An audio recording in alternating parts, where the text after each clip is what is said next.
کیا لڑکی والوں کو گفٹ دے سکتے ہیں یا نہیں؟ یعنی جب منگنی ہو گئی، منگنی کے بعد لڑکی کو یا لڑکی والوں کو عید، شب برات اور پھر مختلف مواقع پہ مختلف جو ہے وہ ایونٹ آتے ہیں، تو بعض لوگ جو ہے وہ لڑکے والے جو ہوتے ہیں وہ لڑکی والوں کو گفٹ بھیجتے رہتے ہیں، اور گفٹ بھی بعض دفعہ بھاری بھرکم ہوتے ہیں، بعض دفعہ اتنے بھی ہوتے ہیں کہ وہ جو لڑکے والے ہوتے ہیں قرض اٹھا اٹھا کر گفٹ دے رہے ہوتے ہیں، حالانکہ ابھی صرف منگنی ہوئی ہے۔ تو یاد رکھ لیں یہاں دو باتیں موجود ہیں، ایک تو یہ ہے کہ ابھی منگنی ہوئی ہے، نکاح نہیں ہوا، تو نکاح سے پہلے جتنے بھی دولہا کی طرف سے روابط ہوں گے وہ گناہ کو دعوت دے رہے ہیں، وہ بے حیائی کو دعوت دے رہے ہیں۔ دوسری بات یہ ہے کہ یہ جو گفٹ تحائف دیے جا رہے ہیں یہ کیوں دیے جا رہے ہیں، اس کے علاوہ کسی اور گھر میں کیوں نہیں دیے جا رہے؟ تو واضح سی بات ہے کہ یہ رشوت کی ایک صورت ہے،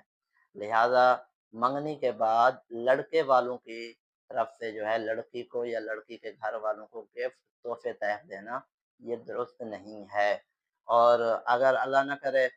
پھر منگنیاں ٹوٹ جائیں تو پھر معاملات یہاں تک پہنچتے ہیں کہ ایک دوسرے کو کوسا جاتا ہے، ایک دوسرے کو برا بھلا کہا جاتا ہے اور پتہ نہیں کیا کیا کہا جاتا ہے، تو لہٰذا گناہوں کا دروازہ بند ہی رہے تو بہتر ہے۔ اور منگنی کے بعد یا منگنی کے موقع پر دولہا جو ہے وہ اپنی دلہن کو انگوٹھی پہنا رہا ہوتا ہے، تو یہ جائز نہیں ہے کیونکہ یہ ابھی اجنبی عورت ہے آپ کے لیے۔ اور اللہ معاف کرے جب منگنی ہو جاتی ہے اس کے بعد فون پہ باتیں ہو رہی ہوتی ہیں، سلام دعا ہو رہی ہوتی ہے، بہت سی باتیں وہ ہو رہی ہوتی ہیں جو شادی کے بعد ہونی چاہیے یا ہوتی ہیں، اور پھر ہم نے ایسے گھروں کو ٹوٹتے ہوئے دیکھا ہے۔ آپ سوچ رہے ہوں گے وہ کیسے؟ میں کہتا ہوں کہ جو کام جو باتیں منگنی کے بعد نہیں ہونی چاہیے تھیں وہ تو ہم نے کر لی، ہمارے معاشرے نے کر لی، حالانکہ وہ باتیں یا وہ کام تو شادی کے بعد ہونے چاہیے تھے،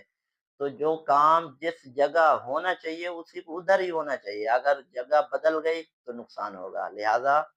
منگنی کے بعد جو باتیں کی جاتی ہیں تو جب نکاح کے اپنا رخصتی کے بعد باتیں بچیں گی ہی نہیں تو پھر کیا ہوگا؟ ناراضگیاں ہوں گی، پھر کیا ہوگا؟ تلخ کلامی ہوگی، پھر کیا ہوگا؟ معاملہ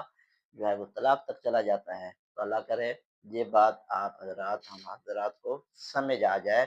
کہ ہم منگنی کی رسم و رواج سے ایسی رسم و رواج جو ہمارے معاشرے کو دیمک کی طرح کھا رہی ہیں ان سے اللہ تعالیٰ ہمیں محفوظ رکھے۔